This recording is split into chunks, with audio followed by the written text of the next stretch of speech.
Hello বন্ধুরা, welcome to take শিল্প। তো বন্ধুরা, আজকের ভিডিওতে আমরা আলোচনা করব WPPSC ক্লার্কশিপ পরীক্ষার 2024 সালের কাট অফের বিষয়ে। সম্ভাব্য কাট অফ এর উপর প্রভাব ফেলতে পারে এমন বিষয় এবং আপনার ফলাফল বিশ্লেষণের উপায় নিয়ে বিস্তারিত জানব, তাই ভিডিওটি শেষ পর্যন্ত দেখুন।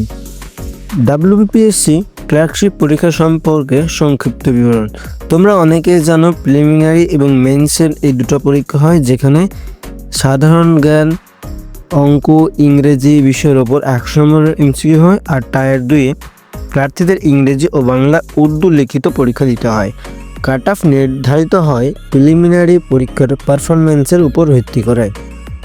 বিভাগ 2-এ কি বলছে? 2024 সালের সম্ভাব্য কাট অফ।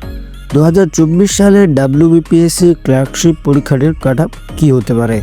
সাধারণত কাট অফ নির্ভর করে পরীক্ষার কয়েকটি গুরুত্বপূর্ণ বিষয়, যেমন প্রশ্নের কঠিনতা, পদের সংখ্যা, পরীক্ষার্থীর সংখ্যা আর পূর্ব বছরের কাট অফ। এরপরে বিভাগ 3-এ পূর্ববর্তী বছরের কাট অফ বিশ্লেষণ।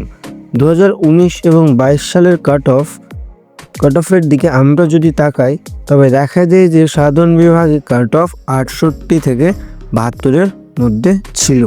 অন্যান্য ক্যাটাগরির জন্য কাট অফ তুলনামূলকভাবে কম ছিল। এটা বোঝা যায় যে প্রশ্নপত্রের মান এবং প্রতিযোগিতার উপর ভিত্তি করে ফলাফল অনেকটাই নির্ভর করে। বিভাগ 4 কি বলছে? ফলাফল বিশ্লেষণের টিপস, মানে তুমি কিভাবে তোমার ফলাফল বিশ্লেষণ করবে বা কিভাবে তুমি অনুমান করবে যে আমি কত পেতে পারি।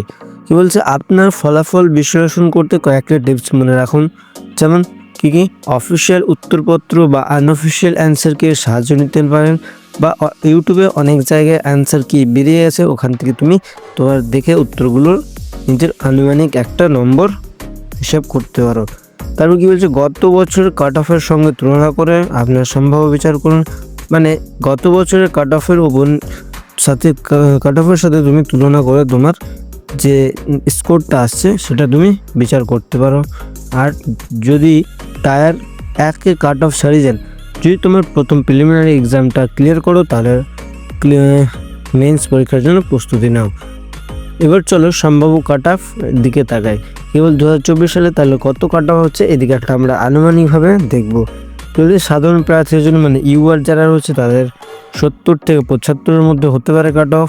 আর যারা ওবিসি প্রার্থী রয়েছে তাদের 65 থেকে 70, আর যারা এসসি 55 থেকে 60, আর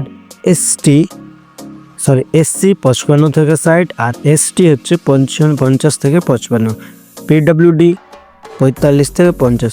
তবে মনে রাখবেন, এই কাট অফগুলো আনুমানিক, প্রাথমিক অনুমান এবং অফিসিয়াল তথ্য প্রকাশ না হওয়া পর্যন্ত সুনিশ্চিত কিছু বলা যাবে না। আজকের ভিডিও এখানে শেষ।